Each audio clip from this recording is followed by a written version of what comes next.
Welcome to Sober Sunrise, a podcast bringing you AA speaker meetings with stories of experience, strength, and hope from around the world. We bring you several new speakers weekly, so be sure to subscribe. If you'd like to help us remain self-supporting, please visit our website at sober-sunrise.com. Whether you join us in the morning or at night, there's nothing better than a sober sunrise. We hope that you enjoy today's speaker.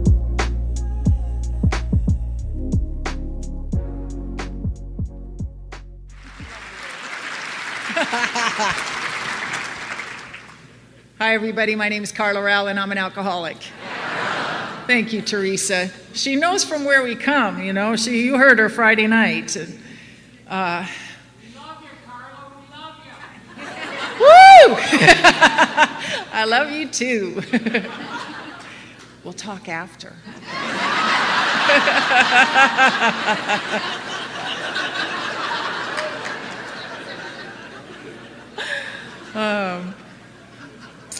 Well, I come from a little town in Los Angeles, or California, called Tujunga, which is a suburb of LA. And in Southern California, we like to call ourselves the Mecca of Alcoholics Anonymous. Well, I'm going to have to go back there tonight and let them know that there are about 8,200 people in Minnesota that would beg to differ with them.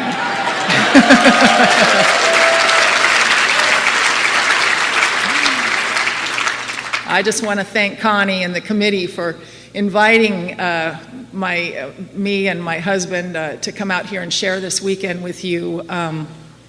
It's just been magnificent. The speakers from Teresa and Scott, and then Kiri and Andrew, and I know I'm just going down a bad road here, but and Kelvin and I know. Paul, right there. Yeah, and you know, okay, I'm not going to do that, but and then Bob and Chuck yesterday were so inspirational with their history talk on how this got started, and you know, we are responsible when anyone anywhere needs help and reaches out. We're there, and there are so many different ways to do that. My sobriety date, September 25th, 1987, in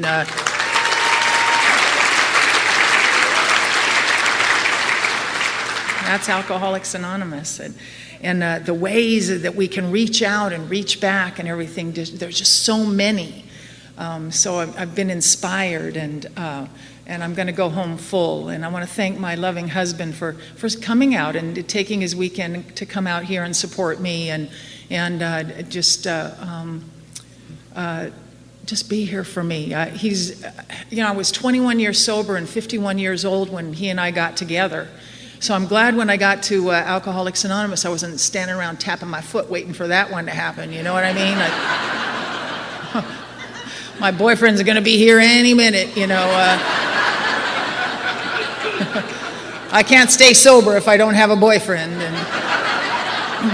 But you know, it's funny about perception. You know, when my first year, it seemed like lots of people in my first home group, they'd get a year, they'd meet the love of their life, get married, and go to law school. And it just seemed like that was the fast track in Alcoholics Anonymous or something, and it wasn't happening for me. You know, in fact, I forgot that I was still married, and it took me 4 years to pay for the divorce. So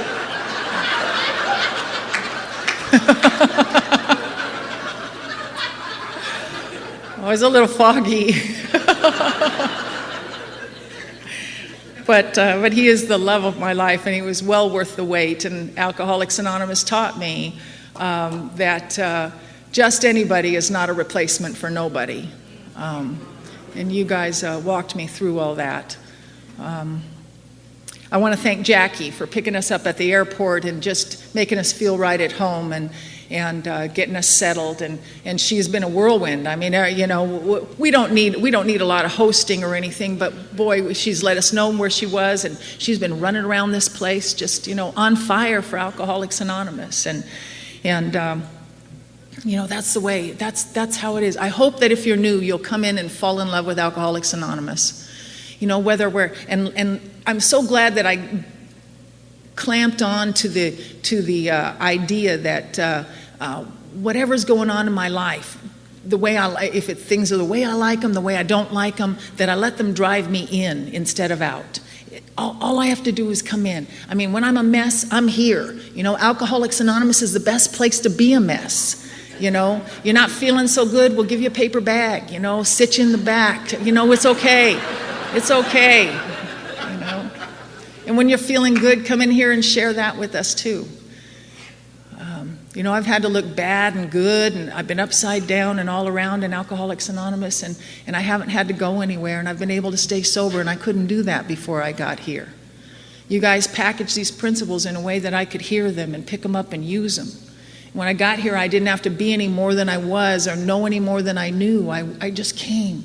I just came the way I was, and you guys, you gave it to me. So who am I to say no to someone who's asking me for it?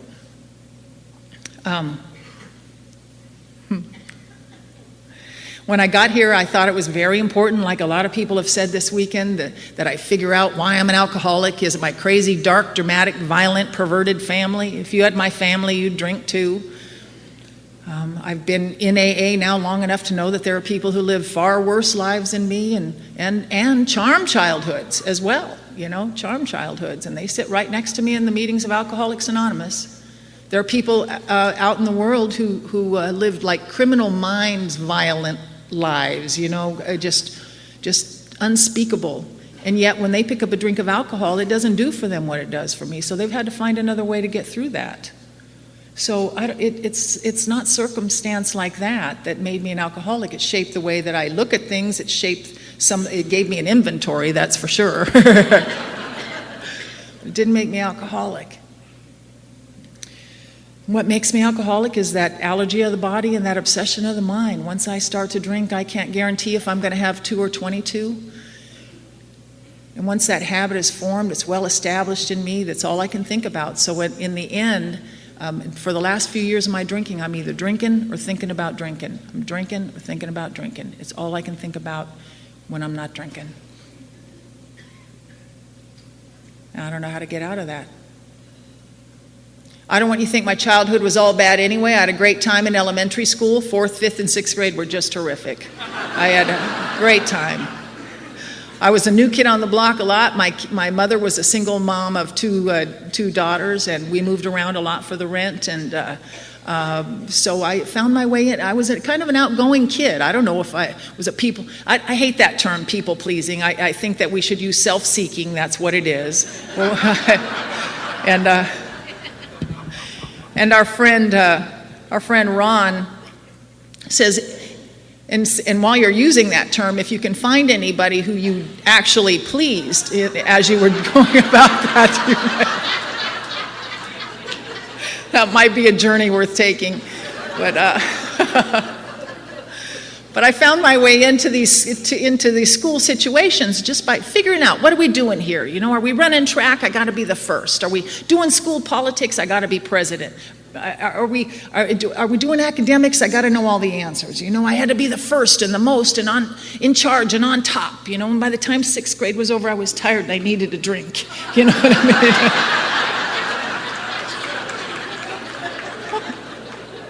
Because when you're running the world and you're 10, that's a big job. You know, I was going to be the first woman president, the first woman to run a 4-minute mile, the first woman Major League Baseball player. You know, I was just like, oh. I got my first social resentment behind a game of Spin the Bottle. I know they don't even play that game these days. They just get right down to business.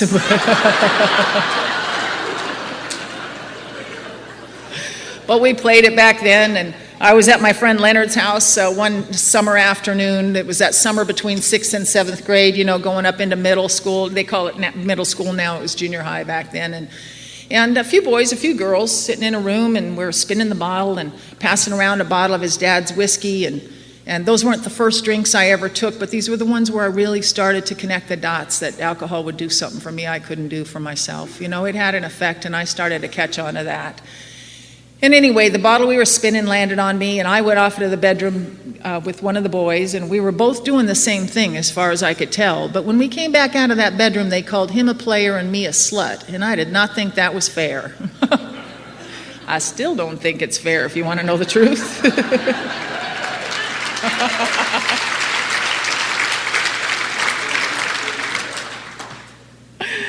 But every sponsor I've ever had has told me the fair comes around once a year and it lasts 2 weeks. That's all you get. So much for fair.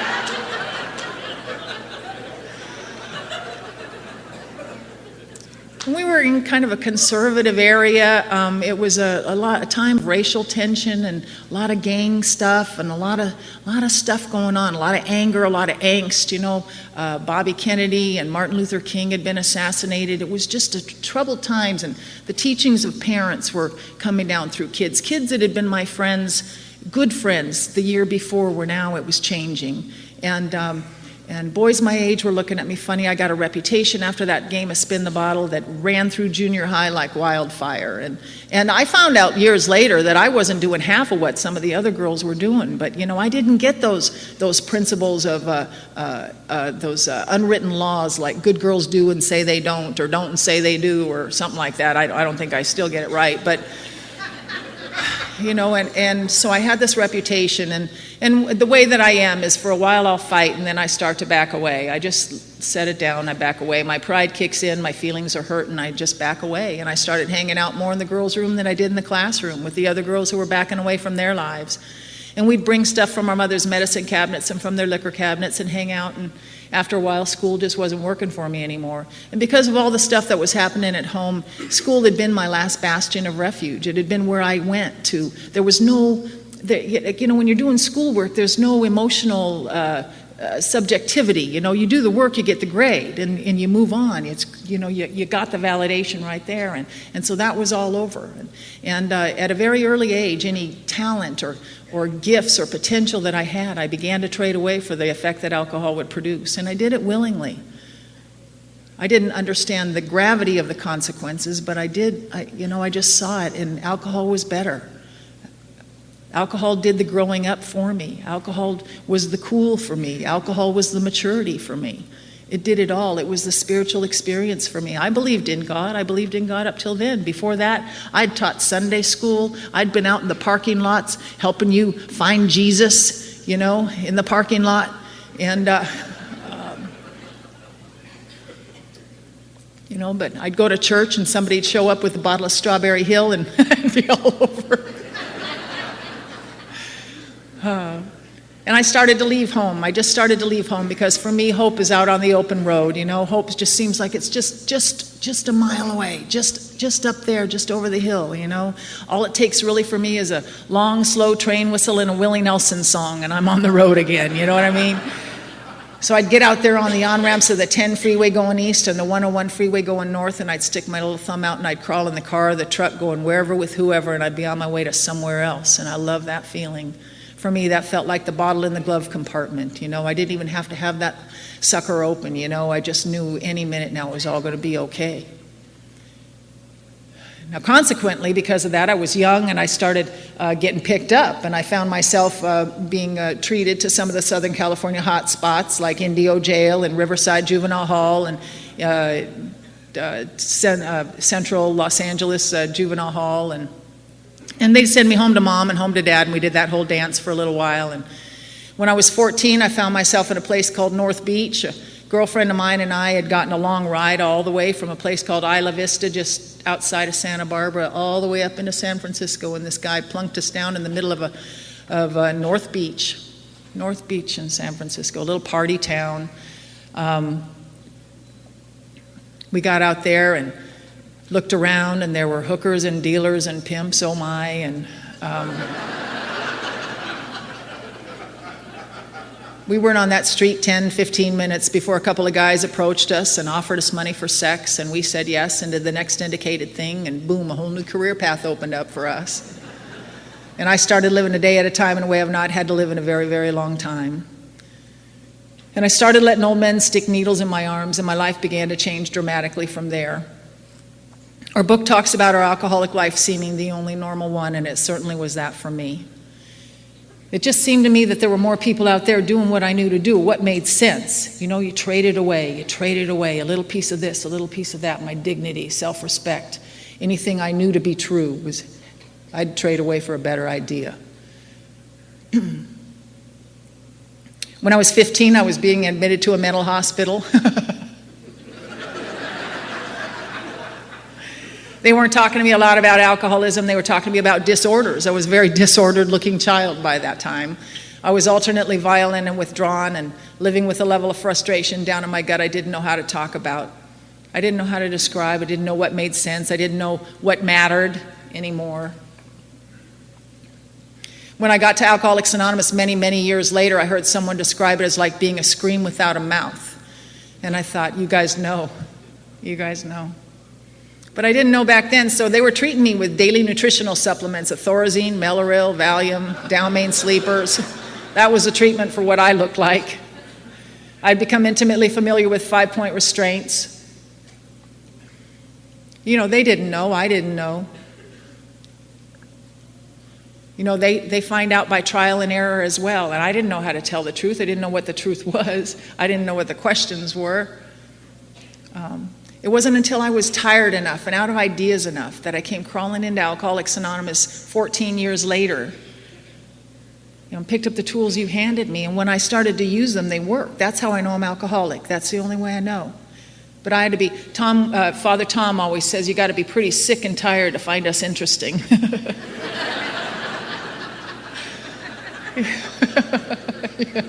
You know, it's okay, I'll try. But until then, man, it's whoa. And if you don't want to go crazy in the nut house, you got to get busy. And one of my favorite ways to be busy was boys. You know, you got no alcohol. And you know, I've already told you that. I love all the boys, but my favorites are those sexy, smoldering types. You know the kind. They just sit back there and simmer. You know, you just never really know when they're going to blow. I know we got some of those in here this morning. I see the smoke curling up from the corners. You know? But the trouble with guys like that in the nut house is they're usually hiding from a junior prison sentence. You know, they're trying to stay out of YA. They're trying to lay low in the nut house. You know what I mean? Yeah, that'll work. Lay low until they blow. And they blow eventually, you know, like my first boyfriend, he blew and he threw a chair through the big plate glass window of the boys' unit. And then my second boyfriend, he blew and he threw a nurse through the big plate glass window of the boys' unit. And they've since replaced that big plate glass window with plexiglass. But, you know, we'd sit around and we'd play those romantic, sentimental jailhouse songs, you know, like, "Ooh, when will I see you again?" And, you know, just press our little faces against the plate glass window in the girls' unit and long for what we couldn't have across the pool. You know, the boys' unit was right over there. Isn't that where that feeling is, though, too, in the longing? Isn't it in the longing? It's never in the getting. You got to get another one. It's not good enough, you know. But it's in that anticipation, isn't it? As soon as I get that.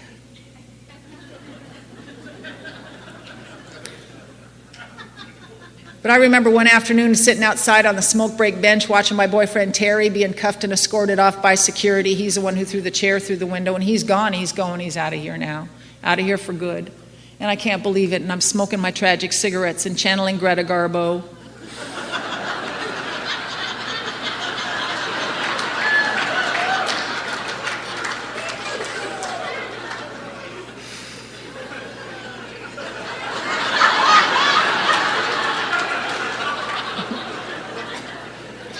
And just inside, you know, I've always thought I should have a soundtrack to my life, you know, music playing in the background of all this drama.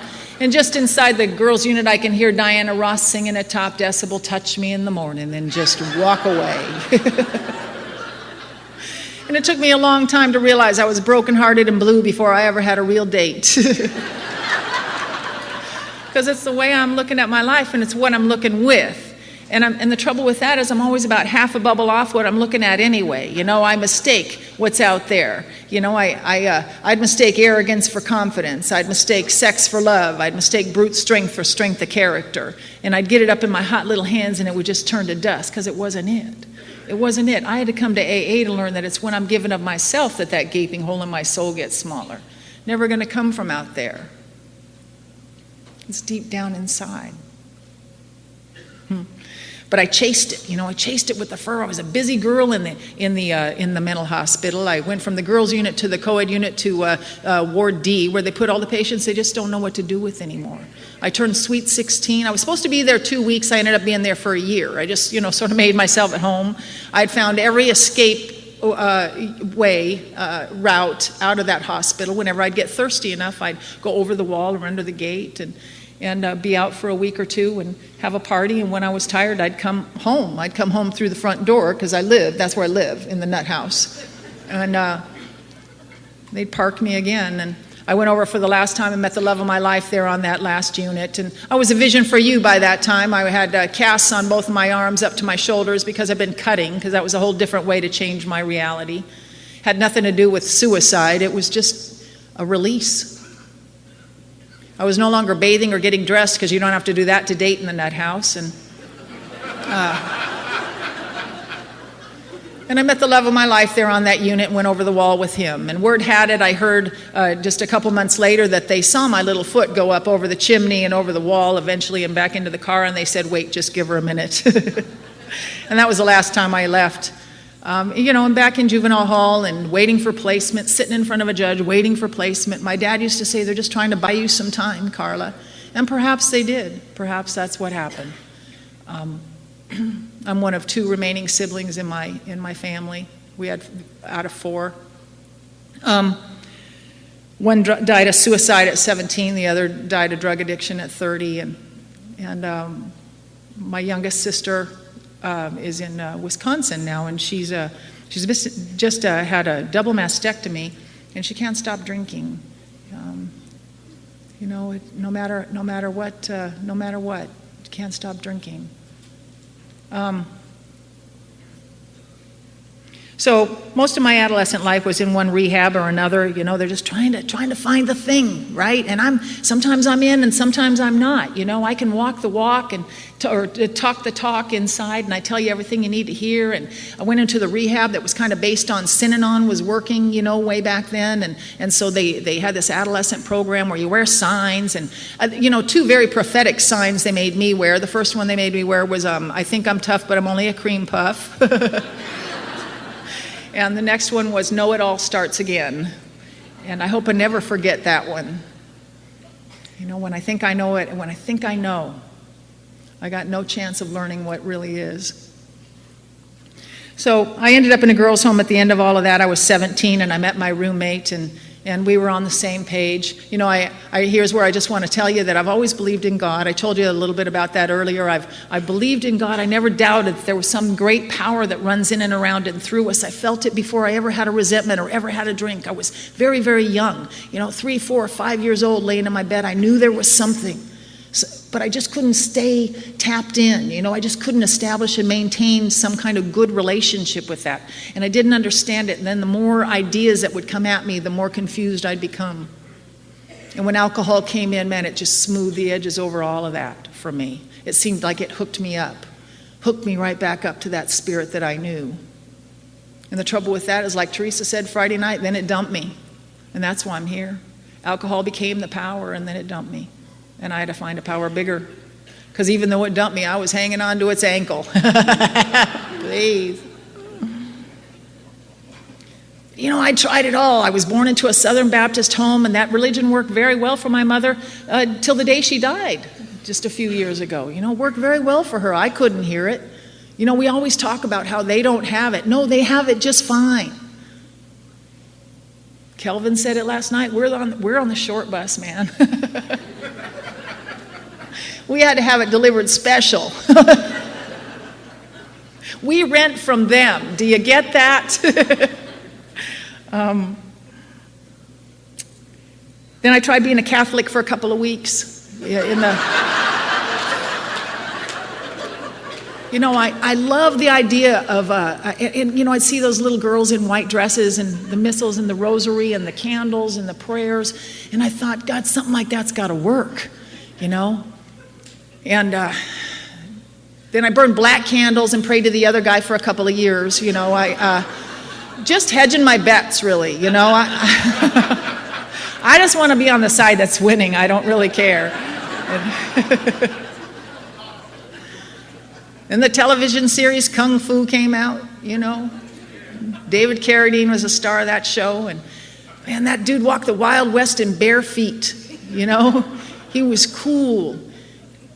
You know, his name was Kane, and he just walked from town to town, and people sometimes, people would greet him, whole groups of men would greet him with great hostility sometimes, just because of the way he looked. You know, they didn't like the way he looked. He was, you know, just didn't look like them, and they'd greet him and they'd attack him verbally, you know, and pearls of wisdom just rolled off his tongue, you know, just. And they'd change and they'd go off to help somebody, you know, just like in a minute. And I thought, oh, that's power. That's real power. And then he'd walk to another town and they'd greet him with great hostility again. And this time they'd attack him physically, you know. And when they did that, he kicked their ass. And I wanted what he had, you know. It seemed like he was a perfect balance of strength and serenity, you know.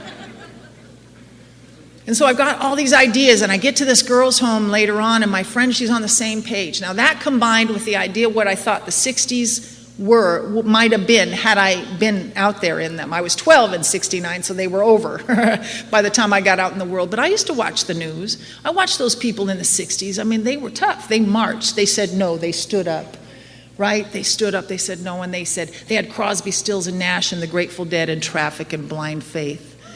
You know, yeah. They had peace and love and free love. And I wanted what they had. And so my friend, she's on the same page, my roommate in this girl's home, and we're talking to our friends, and our friends said, yeah, man, those people, San Francisco's gone to sea, but those people moved to Oregon. And we said, there's people, and they're in Oregon. So we went out the second story window of that girl's home and down the tree and into Randy's truck and off to Oregon, where God might be. And life was supposed to change from the outside in up there, you know. We went up there and we were going to live off the land, and they rented a little house in the Eugene, Springfield area, and they let me come with them, and we planted a garden in the front yard, and that's where I learned that when they talk about hoeing in Oregon, they meant with a tool. It was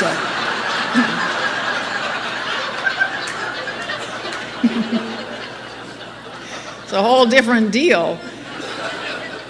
Two things happened to me that I couldn't see while it was happening, of course, but I saw it later. And one was when we couldn't always drink the way I needed to drink up there. I was trying to lay low, too. I didn't want to go back to lockup. I just wanted to be unnoticed and kind of wander through the world, you know, untouched anymore.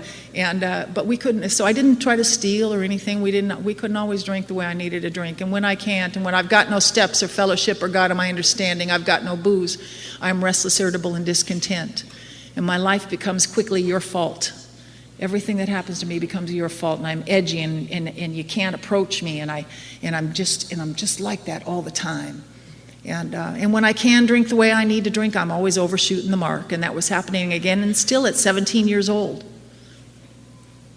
And I was asked to leave there, and I was asked to leave a lot of places, and I always ended up in the woods out there. You know, the woods was an alternative I learned about in Oregon, and I like that. You know, it's a little cooler, a little more peaceful. It's a little, you know, a little more worthy of the delusion, I guess. I don't know. I just sit out there, eat LSD, and look for hobbits, you know, and just...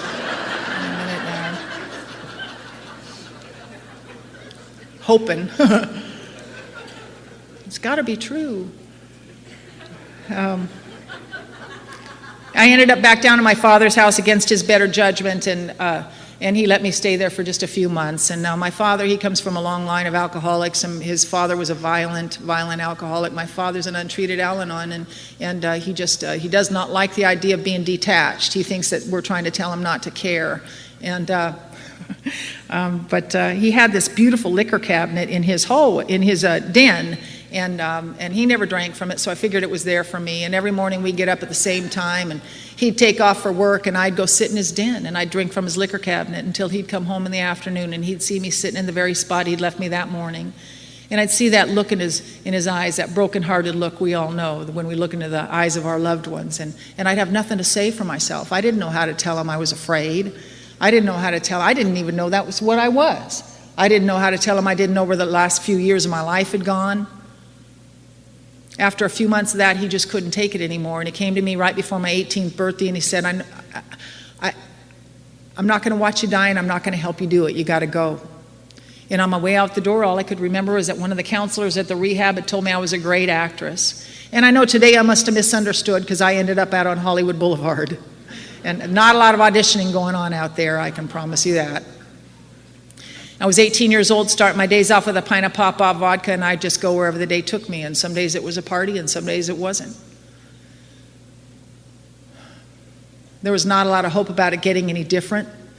And to this day, I love driving down Sunset Boulevard, Hollywood Boulevard, and I get to see a whole new generation of the same girls sitting out there with very little hope about it getting any different. Only now I get to say a prayer of gratitude for myself and a prayer of hope for her that maybe someday she'll get to find what I found here in AA, if alcoholism is her problem. A few months into that, I met a man walking down Hollywood Boulevard, and I saw the light in his eyes, and I didn't realize it was orange sunshine, but we hit it off, and I moved in with him that night, and I didn't even know his last name. And 6 weeks later, he's asking me to leave, and I still don't know his last name. But I like to bring him up because years later, he was on my 8-step list. He was someone who I barely got the writing done when I knew. We just got some of those people we know. We're ready, willing, able, boom. I know what I need to do with him. And I mean, he'd been nothing but kind to me. He had his own problems, but he had been nothing but kind to me. And I went through his life like that proverbial tornado in 6 weeks.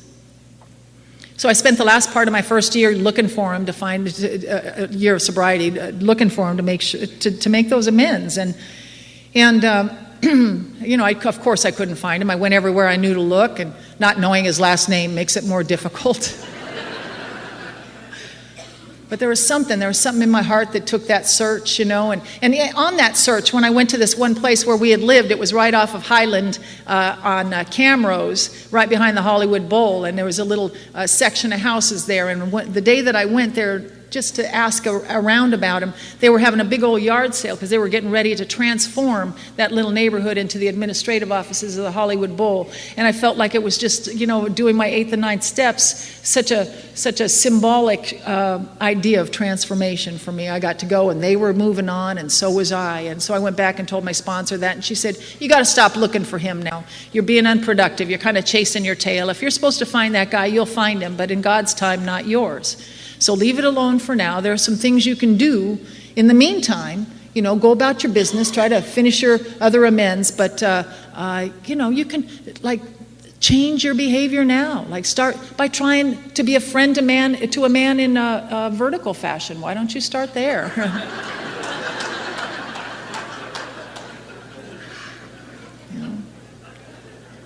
All these years later, I got friends of both genders. There's nothing like that feeling of self-respect.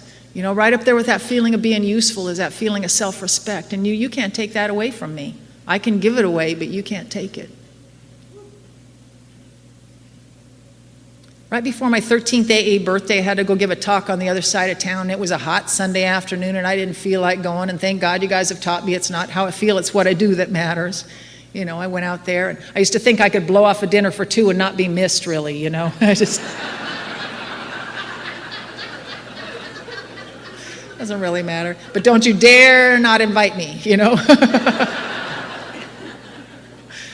So I went out and gave that talk, and of course I felt better. And when the meeting was over, this man stopped in the receiving line, and he said, hey, where were you in 1976? And it was a guy from Hollywood Boulevard standing in front of me with 8.5 years of sobriety, and I with almost 13.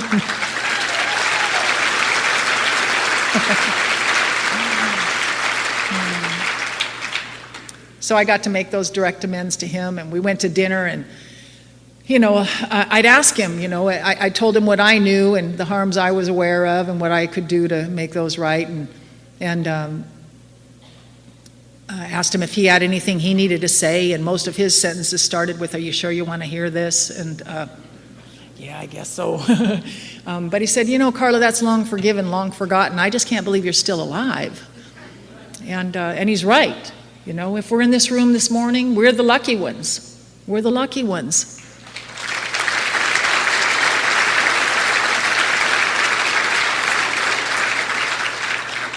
Somehow, some way, we've managed to slip through that window of grace one more day to come in here and sit together and recharge and regroup, and then see what we can go back out there and pack into the stream of life. Grace falls on all of us, but we got to do something. I'm responsible for answering that call. Sobriety was a call to wake up, but I've got to answer. At least it seems to me, because there are an awful lot of people that belong here that aren't here. A lot of people dying that could be alive, maybe. I don't know.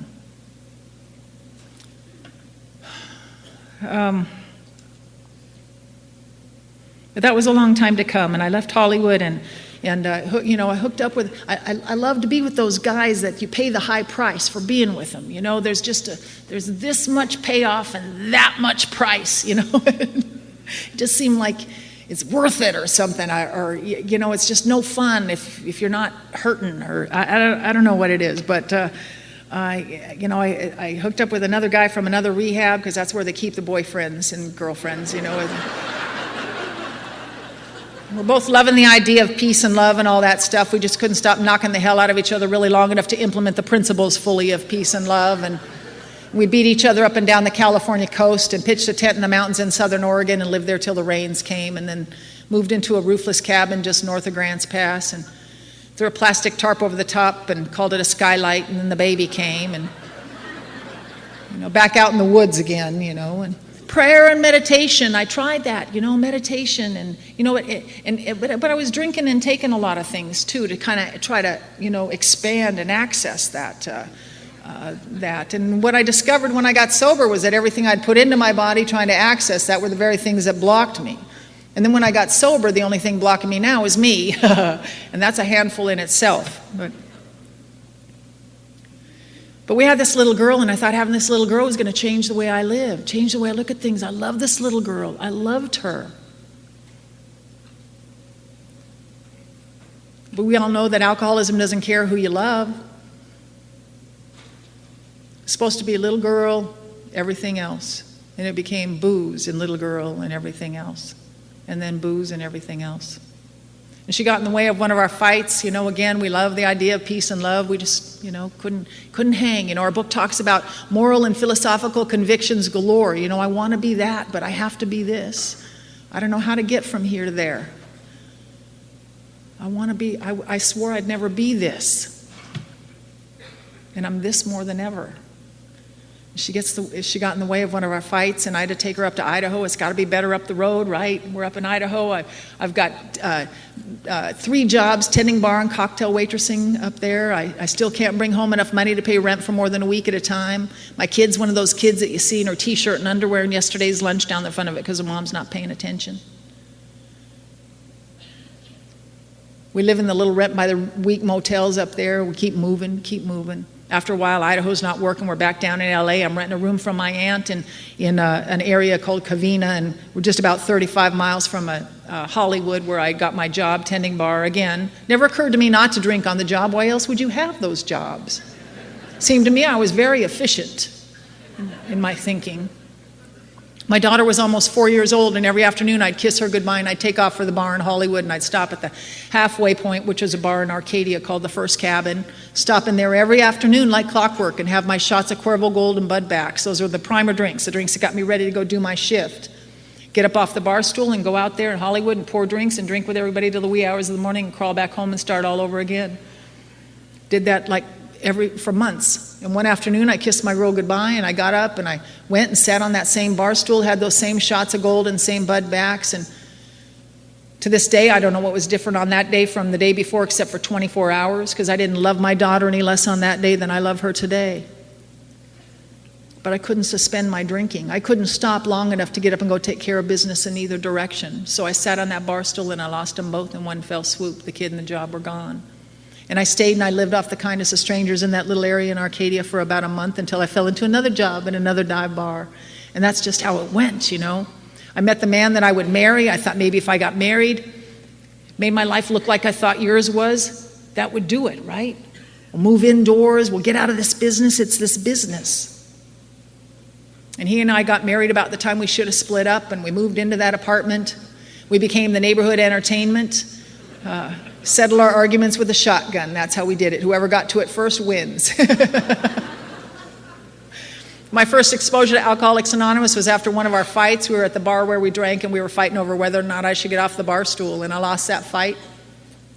I ended up with some black eyes and broken ribs, and nothing real new. It's just, you know, another one. Nobody in that bar feeling sorry for me, just glad I was leaving. My husband had to pick me up and take me to the hospital, and I can't tell you how many times I put him at cross purposes, too, of having to save my life and kill me all at the same time. You know, it was just always a dilemma for him. So he took me to the hospital, I got fixed up, and then he brought me home, and he had to leave for work that weekend, and before he did, he set me up with a giant ice chest full of beer and a bottle of Beefeater gin chilling on top, and now I'm drinking gin because tequila had been making me so mean. You understand. And I started drinking the gin and dialing the phone, and I don't know all who I called, but I know I felt like a battered woman, so I called a battered woman's shelter, and I asked the woman who answered the phone to fix my life. And she asked me if I'd ever been to an AA meeting. I don't know how she made that leap, but she did. And so I went to an AA meeting that night. It's funny, you know, how all of a sudden you hear.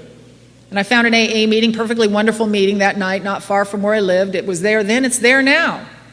And I went there with everything but willingness, everything but readiness. And you can't make me ready. You just can't make me ready. I can't even make myself ready, really, except by taking the walk.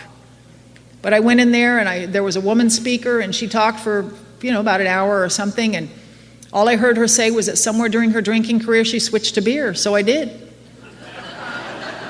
I thought AA says switch to beer.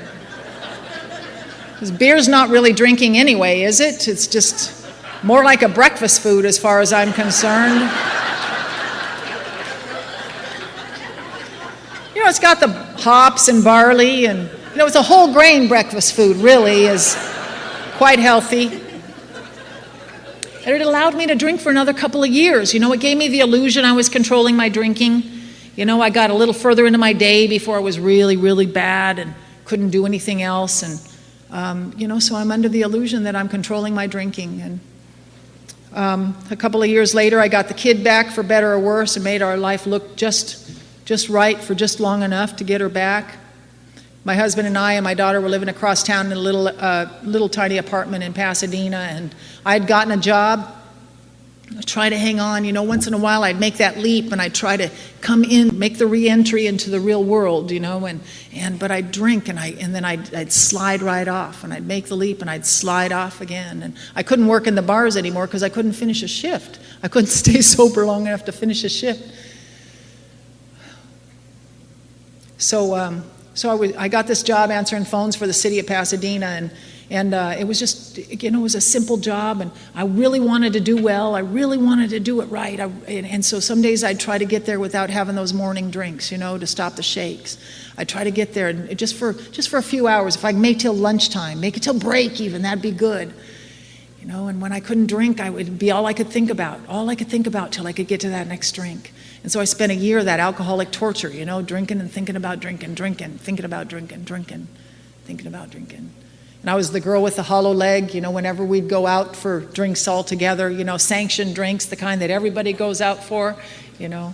I was the one that says, where are we going next, you know, and everybody else is going home. I was no longer welcome in the neighborhood bars where I used to drink. My life was becoming very small. My daughter and I, we couldn't go anywhere really. I knew we could get places, but I didn't know if we could get back. So our life just got real, real small. And we were there about a year until we had one more of those fights, my husband and I, one more Saturday afternoon with the cops in the driveway one more time, and the neighbors peeking out the window wondering what's going on at Charlie and Carla's house one more time. The kids over there in her unkempt hair and her mismatched clothes, and she's looking at me with that look, that fear in her eyes, just one more time. Our friend Mickey says it's not the yet so much that used to bother him, it was the oh no, not agains. Oh no, not again. And I didn't have anything to say for myself. The cops left for the last time, the husband left for the last time, they took the gun, everybody's gone, it's me and the kid and the booze, and I can't stop drinking. I can't stop drinking. And I see my life falling down around me, and that's not it. I can't stop drinking. My first sponsor told me if I wanted to affect a conscious contact with a power greater than myself, why don't I start by counting the coincidences that happen in my life? Let's see how God's been working. Can we check that out? One of the first things that I could see was that I had moved in next door to a woman who had 5 years of sobriety in Alcoholics Anonymous. Didn't know that. And a couple days after that fight, now my husband's gone, it's just me and the kid, and this lady from next door came knocking on my door a couple days later, and she brought me a big book and a 12 and 12, and I invited her in, and she sat on my couch, and she just told me her story. She talked about her, and in her story I could hear me. I could hear that she used to drink like me. And I'd seen with my own eyes that she hadn't been drinking anymore. For a whole year she wasn't drinking, in front of me. And what impressed me more about that was it didn't seem to bother her that she wasn't drinking. That got my attention, I just, wow.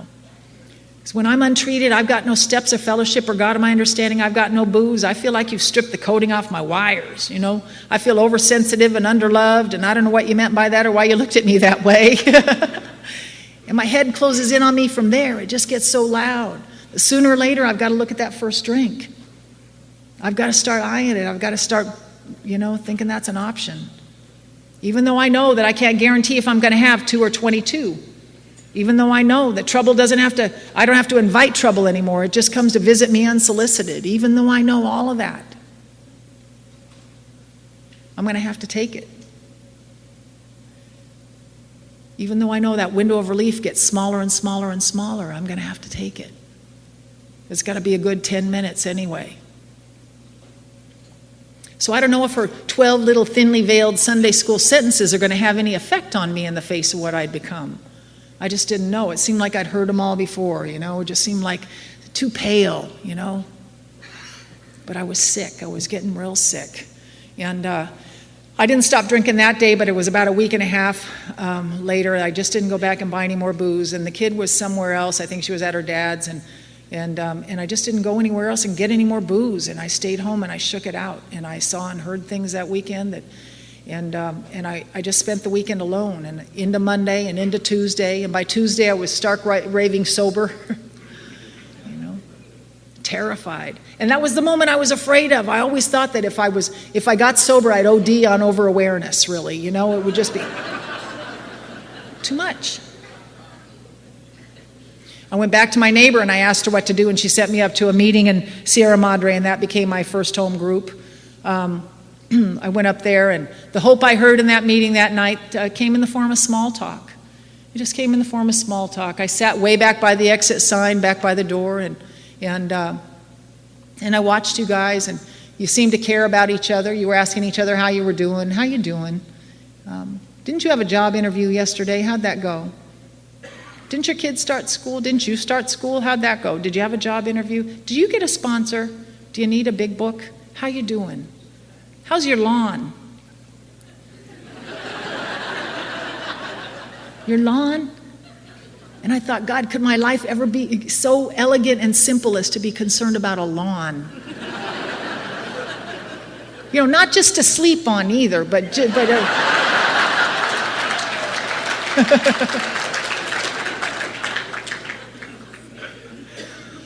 And it's said over and over and over in these rooms. I don't know, I couldn't, if I had to put a formula to it, I don't know if I could, but there was stuff going on in that room, and I stayed sober till midnight.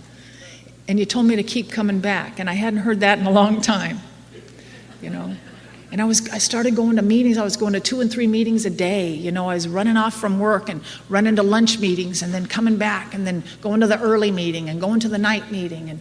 And I stayed sober 89 days, and then I had to have that first step edge came back, and I thought, whoa, a big book and a beer sounds a lot better than this. I just. And I had to have another 24-hour drunk. I had to finish that drunk, and then my sponsor came and picked me up, and she took me to the big book study that night, and I was not sober, and I was not in any pretty condition. And I went up there, and you guys didn't wait. You didn't wait. A guy came up to me, and he said, "You want to come up and make coffee with me on Tuesday?" And I thought, dang, somebody thinks I'm going to be here on Tuesday. And I came up, and I was making coffee on Tuesdays, and then he stopped coming, and I was the coffee maker on Tuesday nights for a long time. And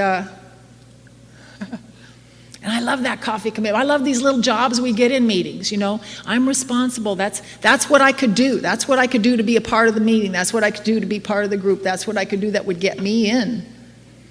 That's what allowed me to be in and be purposeful without actually having to talk to you very much, too. You know, I was very busy making coffee and stacking packets and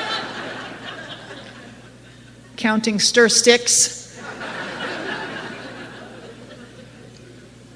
But I'd get off work at 5 o'clock and I'd be in the meeting, because even though the meeting didn't start till 8 o'clock, you know, because I was in the store buying stir sticks and coffee and creamer and trying to figure out whose birthday it was and where's the cake, and you know, and it kept me thinking about you. And it was the first introduction to the absence of the noise on the inside of my own head. When I'm thinking about you, I'm not thinking about me. And I didn't know that. I didn't understand what self-centeredness was by definition or anything else when I got here. But to experience it, to experience the lack of self-centeredness just for a few minutes, you know, I want more of that. Stacking chairs and pouring coffee and how you doing, and being able to finally stick my hand out, you know. And most of that stuff, most of the new stuff I had to try was like close your eyes and hold your nose and try it, you know, how you doing?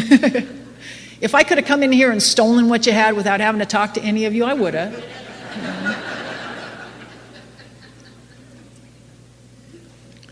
And then I started taking the steps with my sponsor, and I was showing up, and my first round of amends happened with my family. I was about 9 months sober, and coincidentally, when the obsession to drink was lifted from me, all of a sudden I looked around. I hadn't thought about drinking. That horrible obsession was not on me like it had been. And my family required a lot of follow-up on making amends. I mean, a lot. You know, I'd followed up on breaking their hearts for a long, long time, and so and we're you know, and it has gotten increasingly better and better and better. To this day, though, there's not one member of my family who'll stand in the doorway and say, "No, please don't go to the meeting tonight." You know, that never happens in my family. But one of the first texts I get on my AA anniversary every year is from my daughter.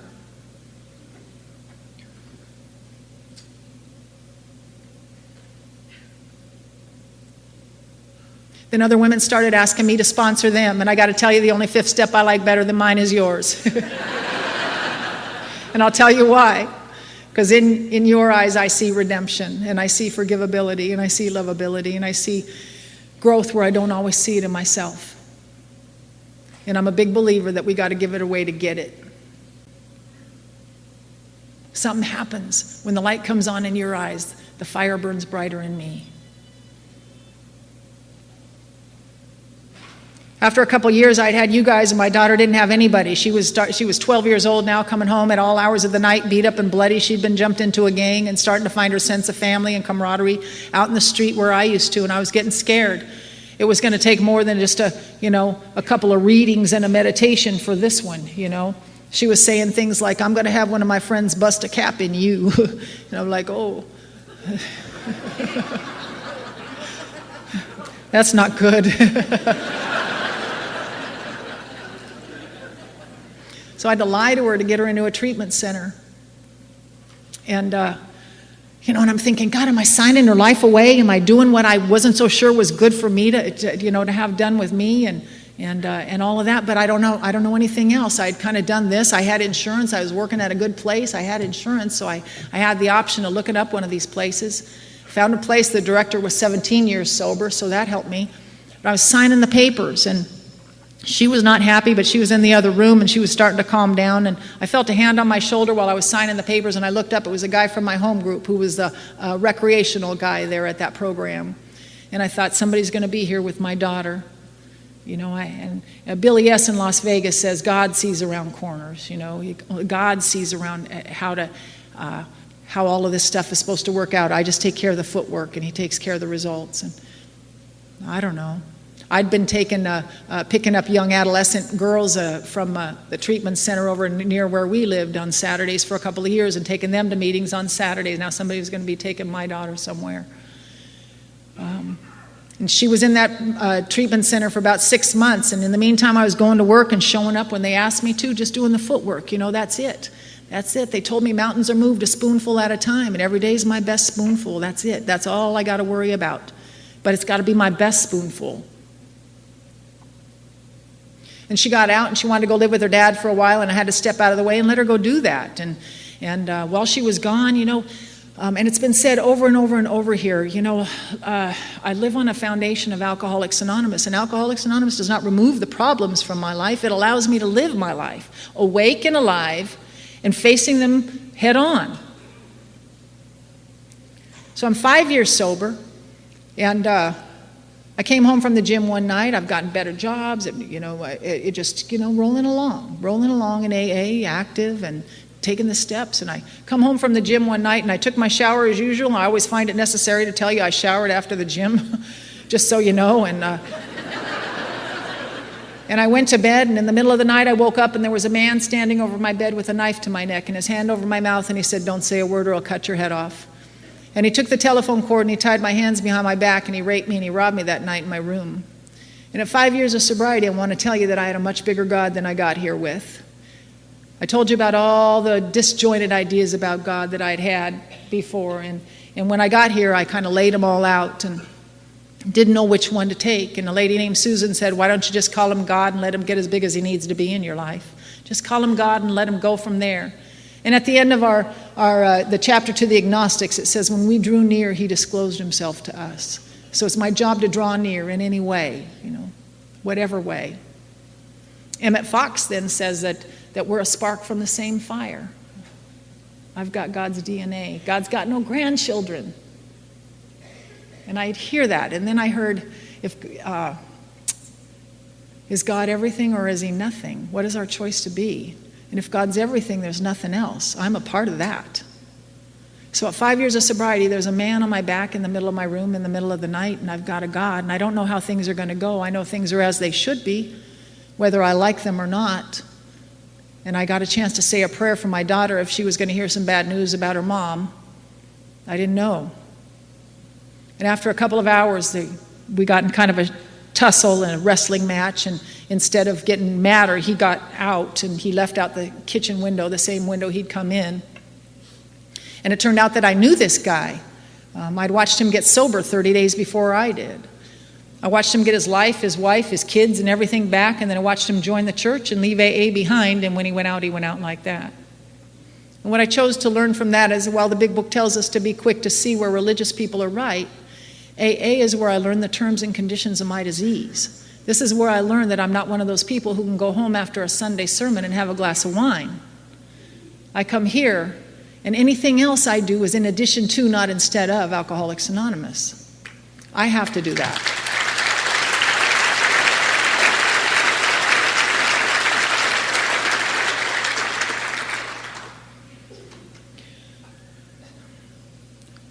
So there was a trial that followed, and my sponsor told me I was going to have to forgive him. I know she's right. I know we're people who can't handle even seemingly justifiable resentments, but the guy had scared me. 5 years of sobriety, I still go to anger to self-propel. It's my self-propulsion. It's my protection. It makes me feel purposeful, like you can't hurt me. And yet again, it's like a suit that doesn't fit anymore. I can't be angry. I can't not be angry. I don't know how to be something different. I want to be that. I am this. 7-step prayer became my mantra.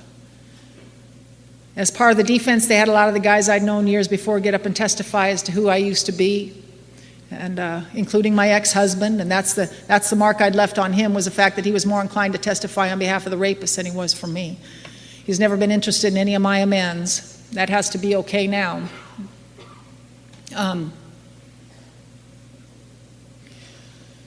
And then by that time I was working at a big investment firm downtown Los Angeles, a big fancy place. I mean, Henry Kissinger used to walk the halls. He sat on the board of this place.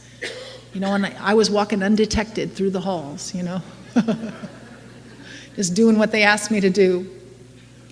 And And the division head there of the department where I worked volunteered to come and testify on my behalf as a character witness.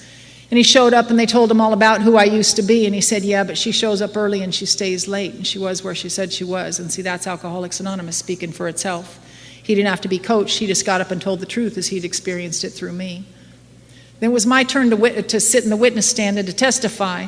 And it was for me to testify. It was for me to testify. I was to learn to forgive and testify at the same time, to be responsible and yet not harbor a resentment. And footwork, one step at a time, to let life unfold instead of trying to rip it open. And I was sitting in the witness stand and I look out and I saw him. And on page 67 in our book, and I'm a page quoter, I don't apologize for it. If I misquote things, then you'll know exactly where to find it. And but there's a little recipe for forgiveness at the top of that page. It says, though we didn't like their symptoms and the way they manifest, they, like ourselves, were perhaps spiritually sick. He, like me, was perhaps spiritually sick. I saw him sitting in a place where I could be sitting again. If I were to take a drink, that could be me. And I saw me and him, not me from a spiritual mountaintop, but me like he. And we were two alcoholics sitting on opposite sides of the courtroom. And just like a crack of light under the doorway, I started to begin to be willing to relinquish that fear that held me up, that counterfeit power for a real power. And it took about 18 months for all the nightmares and the stuff attendant to the jumpiness, you just kind of involuntary stuff that happens with something like that. But it went, and I changed, and I didn't have to let all of that incident again, because by that time I had done some inventories, and I know how the past can color the present. It can color who I see in front of me, in a way that they're not. And it colors me on the inside in a way that I'm not. So to relinquish that was a freedom, a great freedom. And he was sentenced to 20 years and he did 17, and as yet he's not been able to stay out of prison. And the only way I know that is because I get the letters from the prison when he's being released again. And I know it works in prison because I've had the privilege of going into the prisons and talking to those guys. And I know that some of them are never getting out, and yet through Alcoholics Anonymous they found a way to be available to each other and to the people that they've harmed. The detective who worked that case came to me and he said, I don't know who you were back then, I'm not even sure I want to know, but whatever it is you're doing now, keep doing it because it seems to be working. And that's Alcoholics Anonymous speaking for itself. I've brought some troubles down on myself over time. Our troubles are of our own making. I've had big jobs, little jobs, no job, lost homes, found homes. All kinds of stuff has happened in Alcoholics Anonymous, and I bring it to you. And we sit down and we have a meeting and we stay sober and find out what's next. I find out what's important, what's not important. Supposed to have the house for a little while, not supposed to have it anymore. Whole different ideas of what success really is. My daughter came back to live with me, and I got to be present at the birth of my first grandson. I just called him yesterday morning and wished him a happy 18th birthday.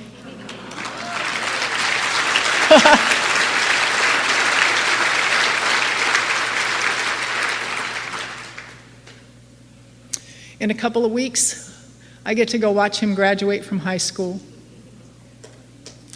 And this didn't hit me till just now, but then we get on a plane and we go out to Akron and we get to celebrate Founders Day with I don't know how many of our closest friends out there, but to say thank you. Thank you for the life. Thank you for allowing me to see my grandsons grow up and to be a part of their lives, and for them to see Grandma Carla, just like the old lady who comes over to visit once in a while, Some of my sponsees think that too. I forget, I feel, 23, and I look in the mirror and think, whew, who's that? My dad doesn't have to sit up nights anymore watching the news to make sure his daughter's name isn't on the list of the victims of the serial killers of the day. He sleeps well and he knows why. About 2 years before I got sober, my baby sister committed suicide at the age of 17. It took her all weekend to die, and while she lay on life support in the West Covina Hospital, the family would gather in the waiting room, and then I'd go out to the parking lot where the booze was, and I'd drink in the van, and then I'd go back in and I'd rake my mother across the coals, and I'd talk to her in a way a daughter should never talk to her mother, especially when her baby lay dying in the next room, and I don't know how you make amends for that, except that I started by calling her once a week and trying to find out how I might add to her life instead of take. My mom had had a long relationship with prescription pills, and she wasn't always there. She didn't understand. It wasn't. She didn't even know she wasn't there. She just didn't know that she didn't know. I didn't know that either for a long time. And what I discovered in making these calls was that she just needed me to listen. I just listen. And we got closer and closer and closer over time. And so much so that about 11 or 12 years ago, my baby brother died of this disease. He was 30 years old, 6'10", 160 pounds when he lay on life support in a Spokane hospital. His heart was disintegrating from the crank, and he wasn't going to stop drinking. And mercifully, when he died, I got to go up and be the kind of a daughter my mother needed while she buried yet a second child. And I don't know what kind of pain that is for a parent. But I know that this time, because of Alcoholics Anonymous, I got to be part of the solution rather than part of the problem. And I love that. I love that when my family sees me coming, they smile and their eyes light up and they're glad to see me. I love that my mother-in-law loves me. I love that she wants us to be a part that she wants me to be a part of their family. I love that. About 17 years sober, I don't know if this has happened to any of you guys, but sometimes I tend to take myself a little too seriously. Yeah. Maybe not in this room, I don't know, but you just get, start out enthusiastic, then it becomes real enthusiastic, then it becomes playing God, and then you're just like, yeah. My sponsees are like, I don't want to call her, you call her. I love her, but I don't want to call her. I don't want to talk to her. Just unapproachable, I don't know. Perfectionism doesn't mean you're perfect, just means you're now obsessed with the idea of becoming so that makes you a lot of fun. But I've got a few minutes. I'm just going to, all my sobriety, I've had to do something physical. It kind of takes the edge off a little bit. It provides serotonin and a whole lot of other things that we go looking for in other places. But, a little exercise doesn't hurt. Quick walk around the block or something. But, I've tried, and it's a good meditation, always been a meditation for me. Repetition in the gym, whatever, rollerblading, me and the dolphins at the beach, You see the curb, you don't argue with the curb is.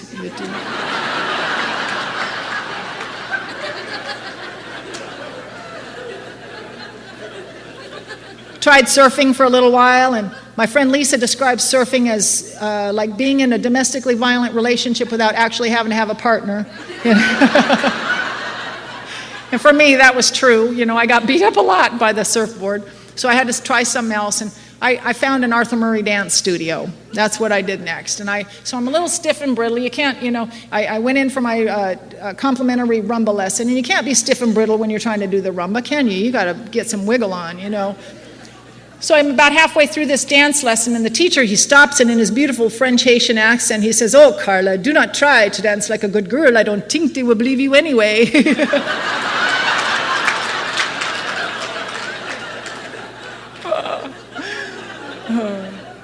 That's a true story. I don't know how he knew. But in the 9th chapter of our book, it says our dark pasts are our greatest possession. My past has been woven into a huge tapestry that is my life. It's there for those who need to see it, they see it. And yet I walk a free woman in the real world. Was that 2, Roger? 5. Okay, thank you. I work at Home Depot now, so it's like, yay!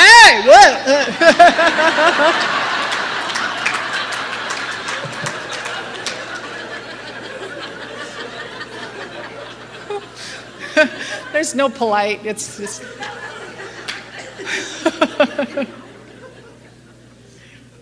Gratitude.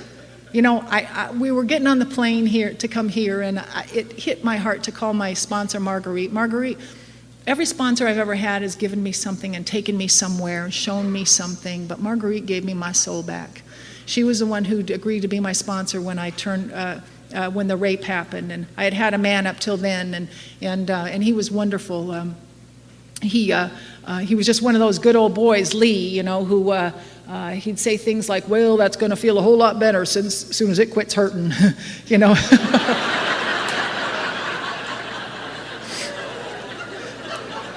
But Marguerite gave me a map to my soul, and there were times that I mistook her kindness for stupidity, and times that I took her for granted, and times I thought she's just an old lady she doesn't know, but I'll play along. And I was overwhelmed, I was overcome. Everything she's ever said. God, sometimes don't you just want to go back and buy those old timers flowers or something, take them to breakfast when you realize what they were giving you and you didn't know? And they didn't care. They're just like, okay. Keep coming back. If you don't die first.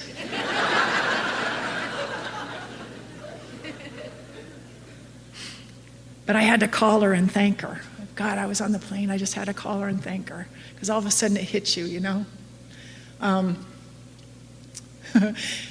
But I guess my best example of gratitude, and then I'll sit down, was when we had this little pup come into our lives a year or so ago. And we named her Sammy, and she's a little pit bull sweetie.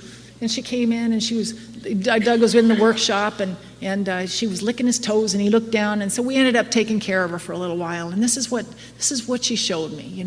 Every day I'd get up and I'd go get her food. I'd go fill her bowl up with the food, the same food she saw last night and yesterday and the day before and the day before that, same food. And I'd set it down in front of her, and she'd look at me, and she'd look at the food and look at me, and like, ah!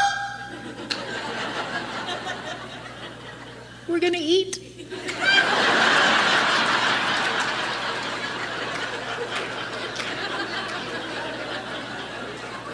Thank you.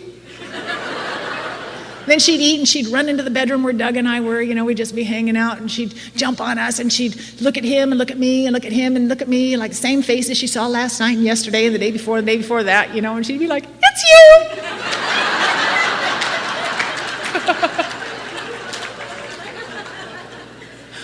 Then she'd hop off the bed and run out in the backyard, and she'd run around the yard, the same yard she saw last night, the day before, and the day before that. Goldfish mentality. Ooh, a castle. Ooh, a castle. Ooh, a castle. And just...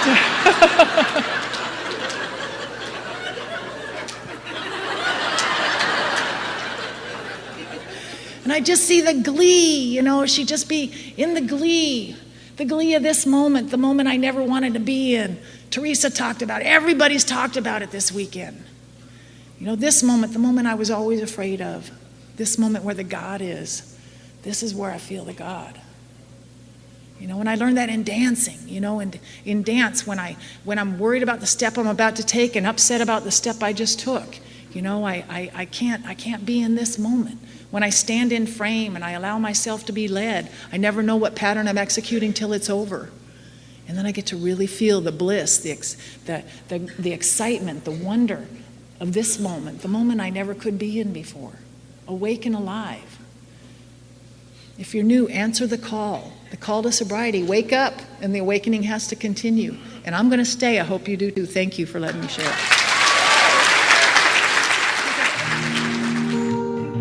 Thank you for listening to Sober Sunrise. If you enjoyed today's episode, please give it a thumbs up, as it will help share the message. Until next time, have a great day.